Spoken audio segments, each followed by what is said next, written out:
Haleluya, puji Tuhan. Kembali kita berjumpa di dalam program Renungan Susenim, dan malam hari ini kita merenungkan firman Allah yang berhubungan dengan bulan Desember yang sedang kita jalani ini. Kita menghadapi ke depan ibadah perayaan Natal. Dan kalau sudah berbicara tentang perayaan Natal di Sulawesi Utara, sudah dimulai ibadah-ibadah perayaan Natal sudah dimulai sejak pertengahan bulan November kemarin. Saya mengikuti, memperhatikan. Nah, dan semua rata-rata berbicara, tema yang diangkat adalah tentang hiasan Natal berupa atau dalam bentuk kasih sebagai orang percaya, sebagai orang Kristen yang percaya kepada Yesus Kristus Tuhan kita. Nah, jadi kasih ini sangat mendominasi untuk kehidupan orang percaya, untuk kehidupan anak-anak Tuhan. Karena tanpa kasih semuanya sia-sia belaka, tanpa kasih tidak ada arti di hadapan Tuhan. Jadi kita harus ingat, harus kembali kepada apa yang pernah kita miliki ya sejak kita memulai bertobat, percaya kepada Tuhan kita sebagai juru selamat. Untuk itu malam hari ini renungan kita tidak jauh dari tentang kasih. Saudara, ada sisi positif dan sisi negatifnya yang akan kita dapatkan, konsekuensi daripada ketika kita memiliki kasih, ketika kita tinggal di dalamnya, di dalam kasih, dan bagaimana konsekuensi ketika kita ada di luarnya. Jadi ada minus, ada plus minusnya. Namun yang diinginkan oleh Tuhan adalah tentunya plusnya, bukan minusnya, yang mendatangkan kerugian, yang mendatangkan celaka bagi kita jika kita berada di posisi di luar kasih itu. Baiklah, saudara, kita melihat dalam Injil Yohanes pasal yang ke-15 ayat yang ke-9. Yohanes 15 ayat 9, seperti Bapa telah mengasihi aku, demikianlah juga aku telah mengasihi kamu. Tinggallah di dalam kasihku itu. Renungan kita, penekanan saya adalah biarlah kita mau tetap tinggal di dalam kasih Allah, di dalam kasih. Nah, saudara, ini perikopnya tentu tidak lepas daripada ayat yang pertama dalam Yohanes 15 ini tentang pokok anggur yang benar. Di awal telah dijelaskan dalam ayat-ayat 1 dan 2, ranting yang tidak melekat pada pohonnya, pada sumbernya, itu kemudian tidak produktif, tidak menghasilkan buah. Bahkan ranting yang tidak berbuah, yang tidak produktif itu akan dipotong ya. Kemudian dalam ayat selanjutnya, dalam ayat yang ke-6, ayat 4 dan 6, saudara, kita memperhatikan di sana itu akan dibuang, dipotong, dibuang dan dicampakkan. Dicampakkan, dikumpulkan untuk dibakar. Nah, jadi merupakan sebuah perjuangan yang sia-sia ketika kita tidak menyadari akan hal ini ya. Sama dalam perikop ini, dalam konteks perintah supaya saling mengasihi, tidak lepas kita daripada pokok anggur itu tadi. Nah, kalau kita tidak tinggal di dalam Kristus, kita tidak berada di dalam kasihnya, maka konsekuensi negatifnya kita sudah baca tadi ya, menjadi tidak produktif, ya tidak bisa berbuat apa-apa, ya tidak bisa menunjukkan hasil, Nah, itu konsekuensinya itu akan dipotong. Kita akan mengalami penyingkiran. Dan yang terjadi adalah kekecewaan, kepahitan, kerugian yang besar untuk kita kalau itu terjadi. Nah, ayat ini, saudara yang dikasihi Tuhan, menyadarkan kita bahwa kalau kita sudah ada di dalam kasih-Nya Allah, biarlah kita mau tetap ada di dalamnya, dalam kasih Allah. Jangan pernah kita mengundurkan diri, jangan pernah kita keluar dari kasih Allah yang sesungguhnya. Kita mau tetap di dalam kasih-Nya. Tinggallah di dalam cintaku, kata firman Allah. Ayat yang ke-9 tadi ya. Tinggallah di dalam cintaku, atau teruslah dalam cintanya kepadaku.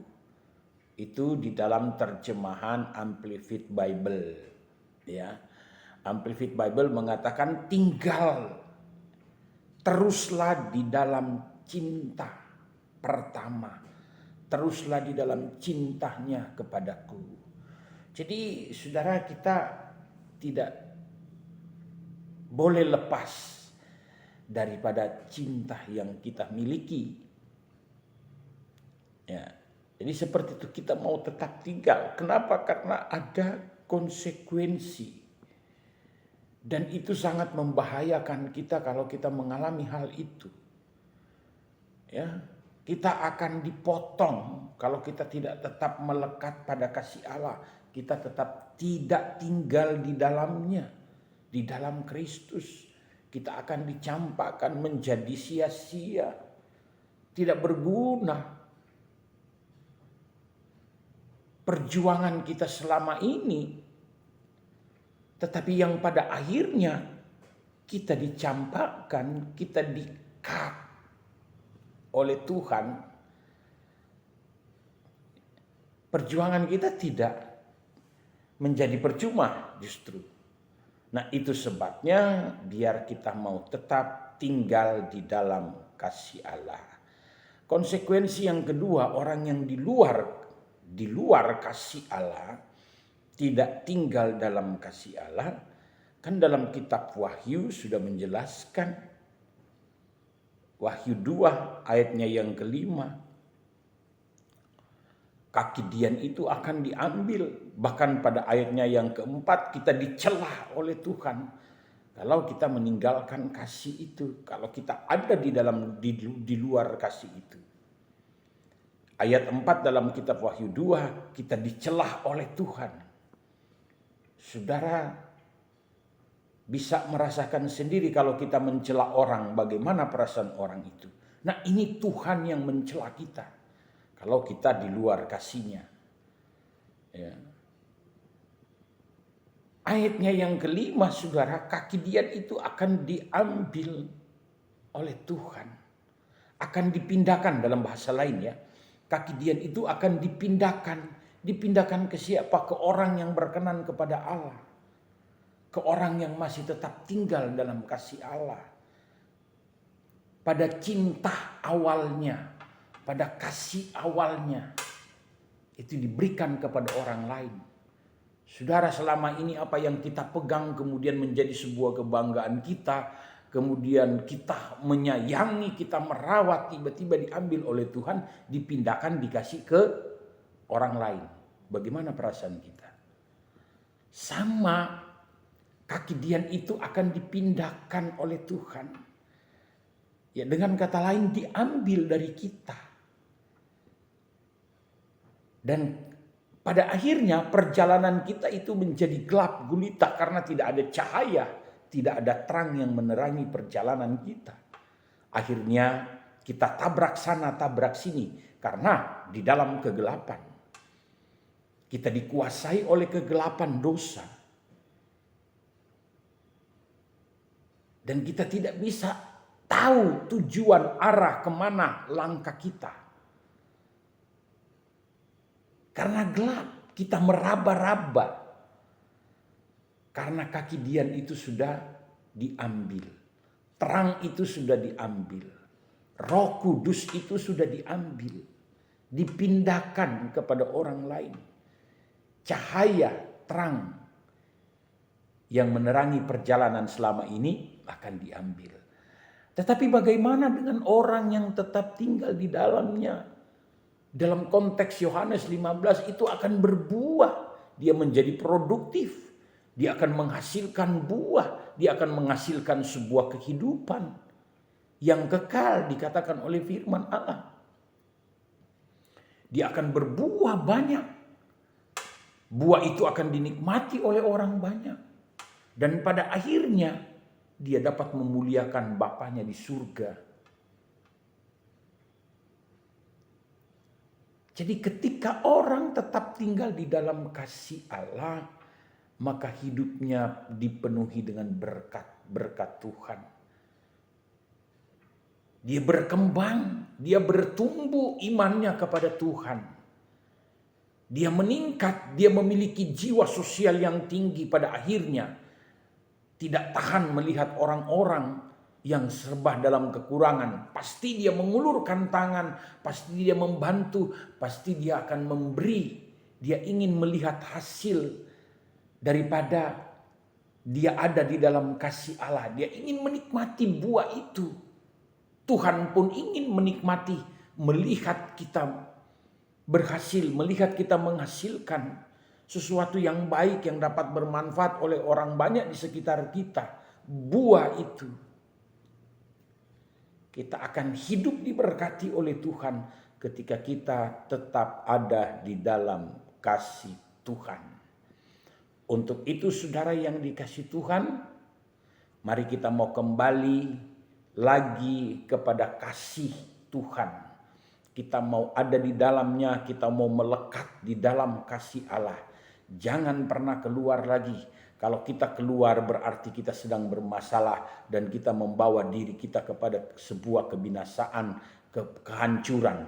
Kita membawa diri kita untuk mengalami kepahitan, kesengsaraan dan sebagainya. Tetapi kalau kita tetap ada di dalam kasih-Nya, siap-siap kita akan berbuah, kita akan menikmati hasilnya, dan Tuhan senang dengan orang yang menunjukkan buah imannya kepada Tuhan.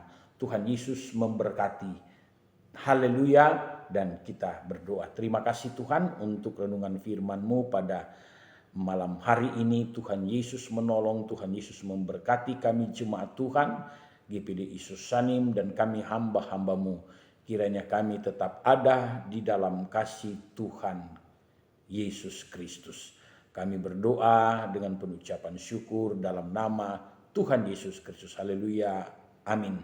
Tuhan Yesus memberkati. Salam sehat, tetap semangat. Haleluya.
Tuhan.